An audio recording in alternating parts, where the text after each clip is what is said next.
Growing up in Malibu, California, I started playing beach volleyball at a very young age, and I could always pretty much beat the girls in this game, but times have changed. Gabrielle Reese, she is a pro beach volleyball player. She is a model. She is 6'3", and she is beautiful. Beautiful. I had to say that. Come on.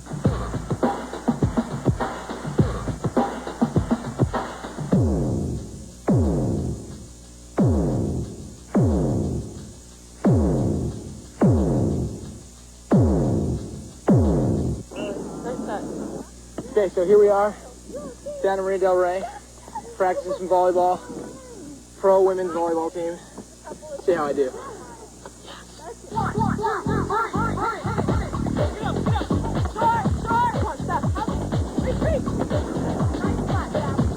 What does all the little signing stuff mean? Okay, if you're blocking cross court, because that kind of looks like an angle, you go like that. If you're blocking line, since that could be like a line, that means a line. If you're hitting a quick, a 1 is this. A 2 is a high ball in the middle. A 5 is a back high set. A 4 is a high set outside, and a 3 is a quick, longer set. So that's what the signs are to the setter. So that's a 3, that's a 1, that's a 2, that's a 4, that's a 5.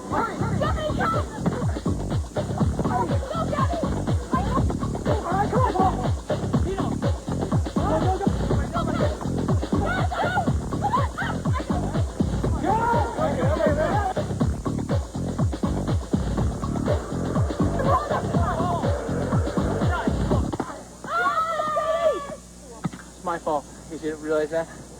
I caused the loss. And the magnificent. What are the girls' bodies like generally on the tour? Very strong. I would be afraid if I was a man, actually. No, but are they thin, beautiful? What are they? They're not thin. Are they in shape? Yes, they're very fit. And you know what? If you're fit, you're not thin. You can't be. Muscles? No, I'd say long and lean is kind of, and strong. For the most part, though, female volleyball players are very feminine and very athletic. For the non-volleyball person, you don't understand how hard women's doubles is. It just seems like, why can't they get that ball? Four-person, we call it TV-friendly, because it's more rallies, it's a faster game, it's a more of a explosive game. So for the spectator, I'd say four-person is much more entertaining. And for me as a volleyball player, it's more entertaining. It's more fun to play, and it's more fun to watch. The one sport that girls are playing more than any other sport in the country is volleyball. I started playing when I was 15. This could be these women's summer jobs, but they in fact have to do other things. They have to have other jobs to supplement their earnings from beach volleyball. Network television. We need network television. After getting pummeled on the sand by Gabrielle and the other girls, I decided that I needed a little bit of solitude in the mountains with Matthew Fox, star of Fox's Party of Five, and also a Columbia University graduate. And we played football against each other in college, and yes, I have a clip because the show is about seeing things, so see this. I'm here with Matthew Fox, star of Fox's Party of Five. Party of Five. When we're here in sunny California, only it's not sunny, it's raining. What we're going to do, we're going to go fly fishing. And Matt usually goes in Wyoming in the summertime, but I want to go in California in the wintertime. So here we go. Come along. Check this out.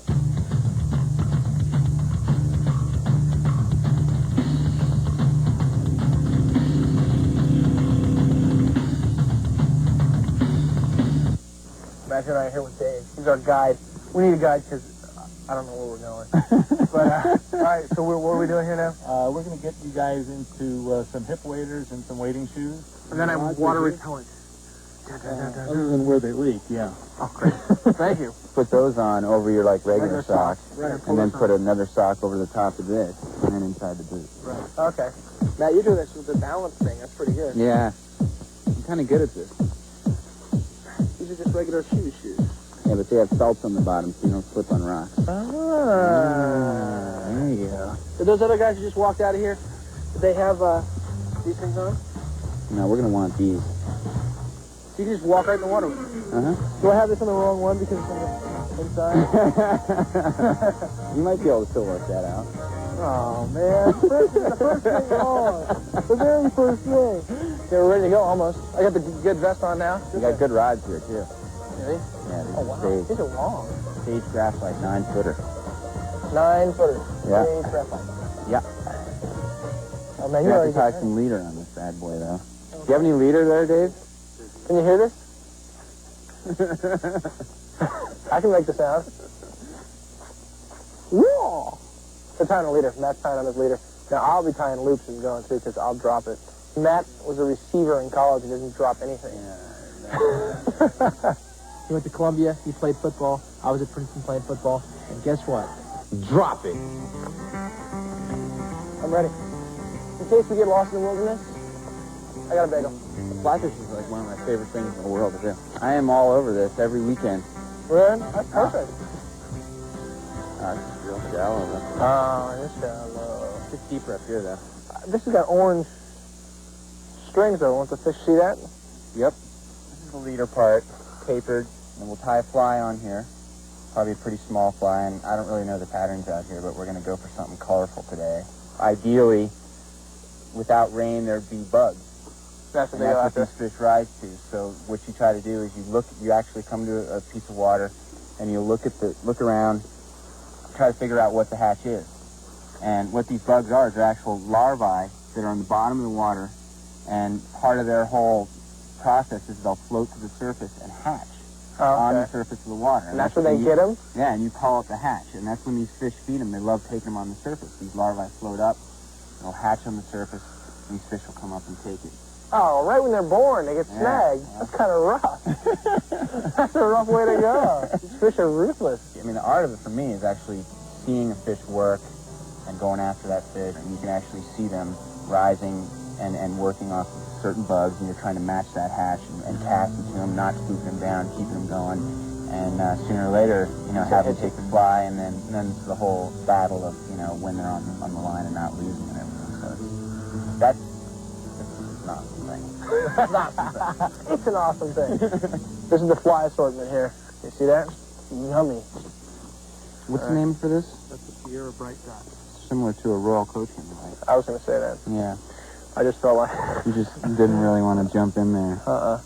You've been fishing like forever, your entire life, or? Pretty much, yeah. I mean, my dad, he got me and my little brother rods and taught us to fly fish. And he wouldn't let us get near any water. We'd just sit there out on the lawn and dry cast and dry cast and dry cast. And finally, we got good enough where he'd start taking us out and everything. But yeah, I mean, it was something that he'd done all of his life, and his father had taught him, and he got us rods, and we started doing it. Got one. What's up now? What are you doing? I'm just trying to... I don't want to play him too long because he's real small and he'll just get tired out.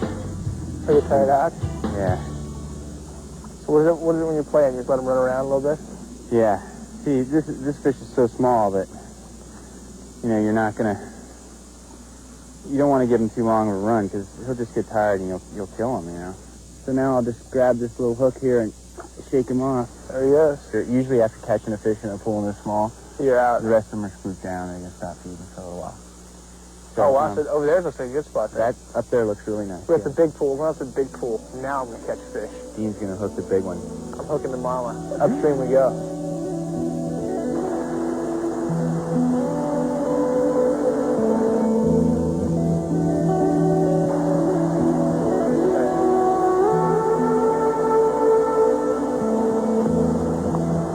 There's just something about being alone on a river. You usually fish early morning, early or late in the evening, sunrise, sunset.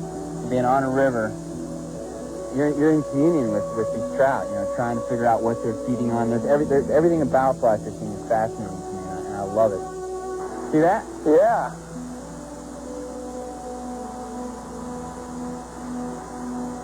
You just hucked that fish all the way across. You didn't know you had him? Yeah, I felt him. You just hucked it, you pulled him all the way across. He went for a little ride. Is that the guy you think that was hitting before? It might have been, I don't know. This poor little minnow, he just pulled the thing 35 yards in the air. Look at that trophy.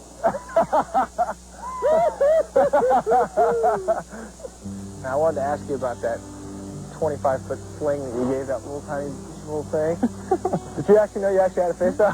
I did. I mean, I felt him, and you just never. I mean, you just feel a little tug, and obviously he's just a really small fish. Well, you know, if I didn't have this fluorescent orange deal, Bob, And then you I would would've caught then the you fish. would have caught the you trophy. got the grain, you got the I got the trophy. I got the camouflage. You got the camouflage. I got the camouflage line. I feel bad. Yeah. Well, good deal. I appreciate you coming out. Hey, my Thank pleasure, you. man. Got My some pleasure. fox fishing, and we'll be right back. Yeah, these make good swords for like sword fighting too. Right.